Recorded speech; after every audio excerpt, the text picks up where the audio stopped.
Mateo. Este libro inicia o inaugura el Nuevo Testamento. Fue escrito por Mateo, quien fue un cobrador de impuestos publicano a quien Jesús llamó para ser uno de sus discípulos. Este libro fue escrito para mostrar que verdaderamente el Mesías que los judíos esperaban había venido al mundo, para traer salvación y perdón de los pecados. El libro de Mateo hace mucha conexión con la línea histórica del Antiguo Testamento, específicamente utilizando referencias para mostrar que ese Mesías esperado del que se había profetizado antes ya había llegado. La frase para que se cumpliera lo dicho por los profetas es muy notoria en este libro. Mateo contiene 28 capítulos, 1071 versículos y 23.684 palabras. El libro de Mateo comienza con la genealogía de Jesús, y esto que pudiera parecer simplemente una larga lista de nombres y más nombres, representa un eslabón, un conector entre el Antiguo y el Nuevo Testamento. En este libro vemos desde el nacimiento de Jesús, su crecimiento, desarrollo de su ministerio, muerte, crucifixión y resurrección, y eventos determinantes que sucedieron durante esas etapas de la vida de Jesús. El capítulo 1 comienza con la genealogía de Jesús, o sea, con todos sus antecedentes y su nacimiento.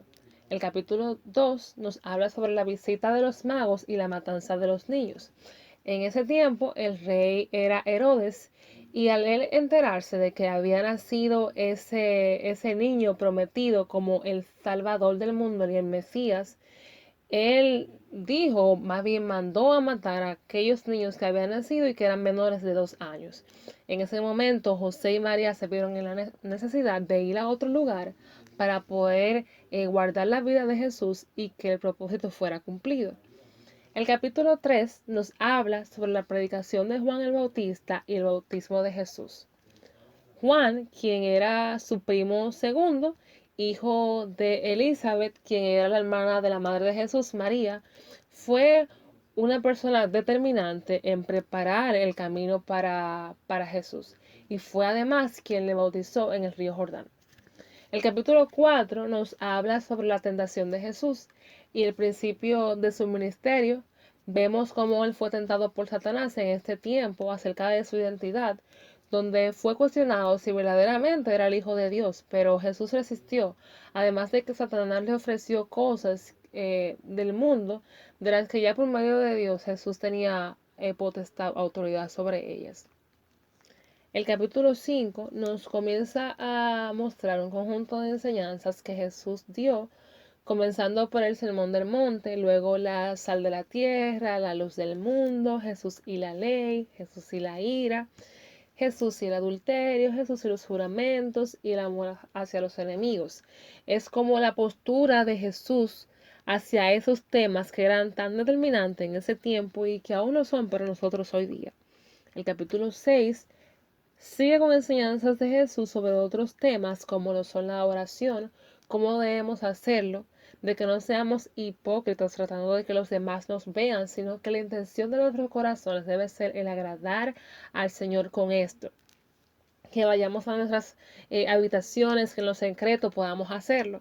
Y no es que no podemos orar frente a otras personas, pero lo clave aquí es que cuidemos la intención del corazón al momento de hacerlo.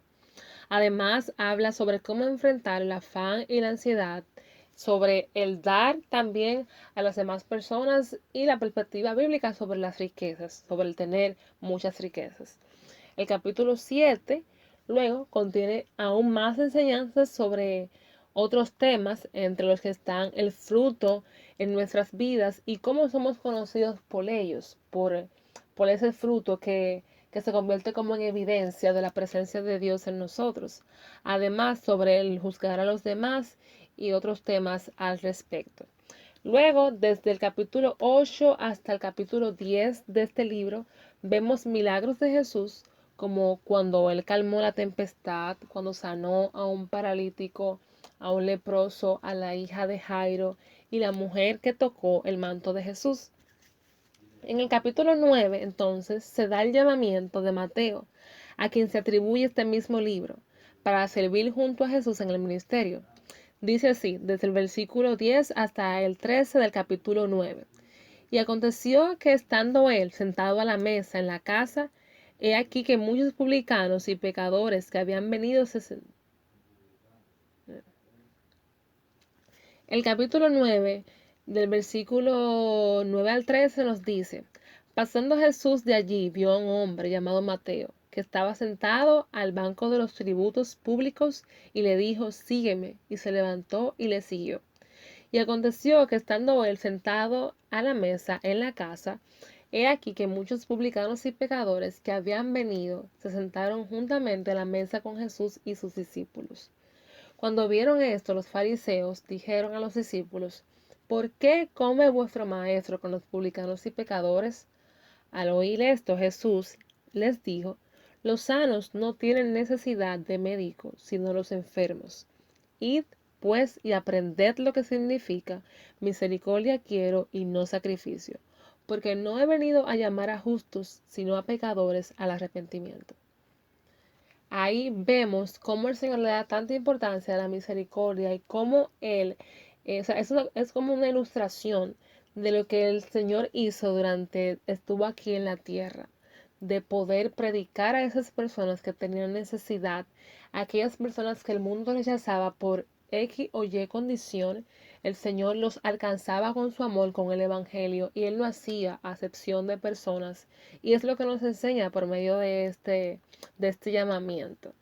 Luego, desde el capítulo 11 al capítulo 16, se presentan otras vivencias y enseñanzas de Jesús y con sus discípulos que ellos vivieron durante el caminar en el ministerio. En el capítulo 11, que es parte de estos capítulos antes mencionados, se da la muerte de Juan el Bautista. ¿Cómo? Bueno, en la celebración del cumpleaños de la hija de Herodes, ella hizo una danza que fue de agrado para Herodes su padre, y él le prometió con juramento que cualquier cosa que ella le pidiera, él se la daría. Pues ella pidió la cabeza de Juan el Bautista, y él se entristeció, el rey, por esta petición de su hija, pero a causa del juramento que él había hecho, él cumplió el deseo de su hija. En el capítulo 16, luego vemos que Jesús anuncia su muerte. Y a partir del capítulo 17 hasta el capítulo 25, Jesús sigue dando enseñanzas puntuales sobre temas como los talentos, el uso de los mismos, pero también sobre los hechos que tendrían lugar antes del fin del mundo y cómo sería su segunda venida, o sea, la segunda venida de Jesús a la tierra. Luego, el capítulo 26 da comienzo a los eventos previos a la crucifixión de Jesús, donde un complot vino a él para prenderle, luego fue ungido. Jesús participó después en una última cena con sus discípulos, donde anunció quién le entregaría, el discípulo Judas. Luego fue arrestado, llevado hasta el concilio, fue negado por Pedro, fue presentado ante Pilato, sometido a muerte, crucificado y sepultado. Y el capítulo 28, último capítulo del libro de Mateo, es de mucha victoria. En este vemos la resurrección de Jesús, donde se cumplió la palabra que él había dado anteriormente, que el templo que había sido destruido en 3 días sería reconstruido, refiriéndose Jesús a él mismo y al lapso específico de tiempo entre su muerte y resurrección. El libro finaliza con la gran comisión, un llamado a los discípulos para seguir el ejemplo de Jesús de predicar el Evangelio, extenderse a todos los lugares llevando la palabra de salvación, haciendo discípulos y bautizándolos en el nombre del Padre, del Hijo y del Espíritu Santo, y enseñándoles que guarden todas las cosas que Jesús les había mandado y que recordaran que Él estaba con ellos todos los días hasta el fin del mundo. Ese llamado se extiende hasta nosotros, hasta la iglesia, hasta el pueblo de Cristo hoy en día, de que tenemos que predicar el Evangelio en todo lugar y recordando siempre que cada día de nuestras vidas el Señor Jesús estará con nosotros.